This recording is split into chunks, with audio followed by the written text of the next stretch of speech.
What's going on, everybody? LK here once again with Lord ApologyMan, and today we're gonna talk a little bit about Arcrevo. So if you don't know what Arcrevo is, this is how do I put this? Basically, the ArcSys national event, like their official event. There's a really long story behind this, how this tournament came to be. But these days, now they have them in multiple regions. So we have Arcrevo North America, Arcrevo EU and Middle East, I believe, and then Arcrevo Japan, Korea. The way that the world is right now, is that a good way of putting it? Everyone is kind of separate. Back in the day, like we would qualify here, go to Japan. Like they've done a bunch of different stuff. All online. Shouts to the good netcode.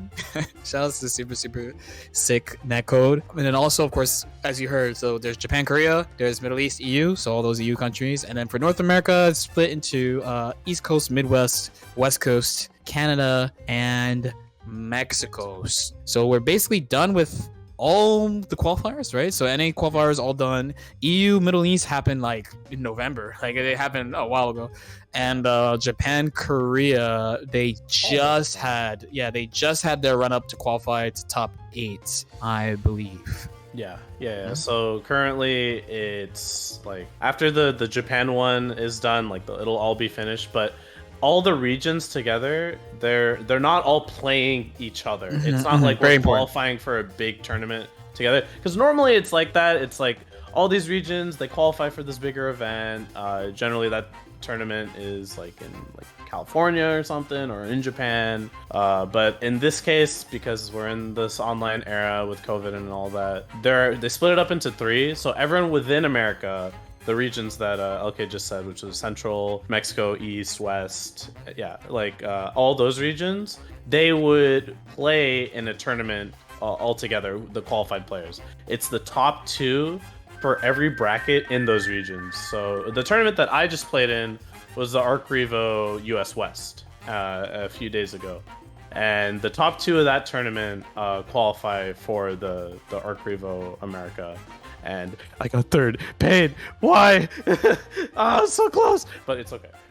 So what happened recently though was US Mexico America. US Mexico. US Mexico. America. Man, I was reading. It's fine. Anyway. No. So yeah, the Mexico region and Canada, they got their spots canceled because they were having problems flying out the players to the finals. So those 4 players are now gone. So I don't really know what they're gonna do. There's now currently just 6 players, which is Days, Flash Metroid on the Central. For East, it's Razzo and Hotashi, and for the West, it's Symbolist and Jonathan Tene. But before it was going to be for Mexico, which is Cheto and X-Lancer, and for Canada it was Peppery Splash and Remy. But those players cannot enter anymore. So I don't know what they're going to do. Maybe they pick the 3rd places for all the other regions and send them to replace them. Maybe that would be cool. Probably not. It's okay. I don't know. it's okay. It's okay.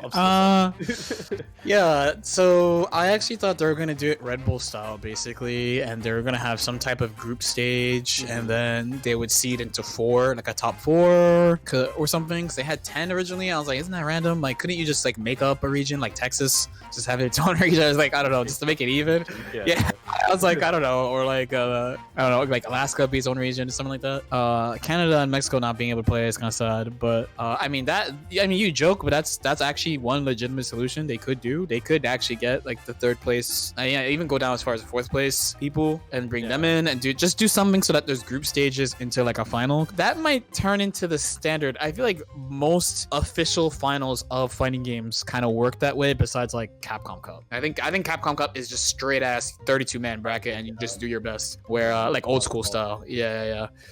So I was thinking that was going to be the format. I think it'll probably be the round. I think the round robin was probably what it was going to be. It seems to be a pretty popular format lately in this invitational like COVID age.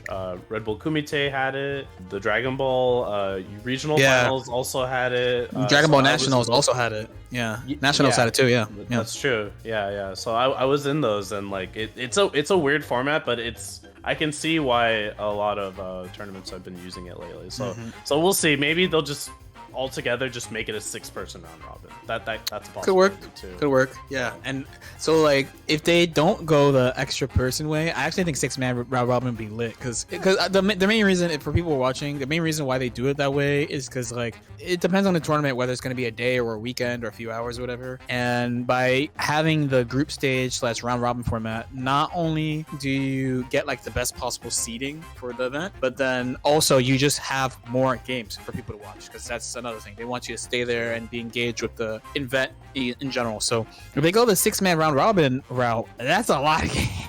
That's a lot of games, honestly. Yeah, and the seeding advantage goes to the player that won their region. So I don't know how they would reward the player that won the region in maybe the 6-person round robin, because you have to play everyone anyway. Yeah. Like what did I get for winning? Like, did it matter? A pat on the back? Yeah. I mean, hey. I mean, back in the day when you won Evo, you literally just get a pat on the back and $200, right? So, really nice. Like, good job, man. On the back. Yeah, he was like, good job. Yeah. Did it. He won Evo. But yeah, so that's the America region. For Japan, it is the top 8. They played up until, and the players for that are like a lot of expected faces. Going off like the top of my head, it was Gobo, Daru, TY, Infiltration, what's his name? Radio Wave actually made top 8, which is really cool. That's like Denpa, like he's an old school player. Kazunoko, as expected, even though he hasn't been like practicing like as much, like when that dude pulls up to the tournament, it's time. Like he's just he gets it done. I'm forgetting the other 2 right now, but, I think Anko Ram made it because I actually watched Zizzy. He's Axel that won Evo, so I watched Zizzy's stream, and he lost to A Soul, and then this looked like, this is my nightmare. This is what happened to me at Evo. It's like you lose like super early, and you're like, okay, now I gotta play against like 80 people. And then I think he was playing for the spot and lost to Anko Ram, I think. Okay. I think, yeah. So you got 9th. Shout out to my Durag bros, but this is not gonna be a Durag in the top 8, I think. Not a single one. Pain, dude. Yeah, and then there's a Soul player, Karantu, is the other one. Karanchu? No. Sheesh. I don't know if it's Karan. Send me a link right now. Send me it. Yeah, no, it's not him. Send me it. I got you. Send me it. Let me see. I'm just DMing it to you. That's a good way of doing it. So that's a secret. But yeah, and Dark Necro is okay. Yeah, no Ram. Oh, so that was before the top 8 qual, Pain.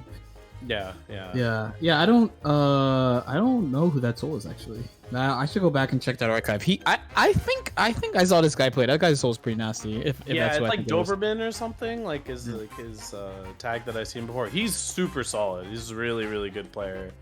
But I think overall for this tournament, the favorite is definitely Gobo or Daru. TY has been like the new hotness, He's been putting in the old hotness. So definitely the old hotness, but like low key the new hotness. He won like the Guilty Gear Duel tournament over Gobo, and like and also the Doberman, the Soul player, and yeah, he's just been putting in a lot of work lately. So I've been really hyped to watch him like do well. So that's been really cool. And there's 2 Geos in this tournament, which is also pretty interesting. Strong character maybe. Question mark? I don't know. Maybe. I don't know. Yeah, definitely going to be a cool top 8 to watch later. No Leo? That is pretty weird. Yeah, that is pretty weird. We have it's that's the Merca character. That's the Merca character, bro. It's just mash. Flash kick.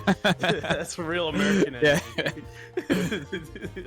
Yeah. No, we got Nago, Zato, Geo, Ino, and Soul, and for Kazunoko, Chip, but he's also been playing Jacko, which is pretty interesting too. I think that's been like a pretty interesting pick. When I think of Kazunoko, I think of I'm gonna pick the character that is super easy, like runs their stuff, rushes you down, and you're just not having fun, and he's really cheap. Like that's always the Kazunoko character pick. So him picking Jacko is a little suspicious. I wonder what that means about Jacko.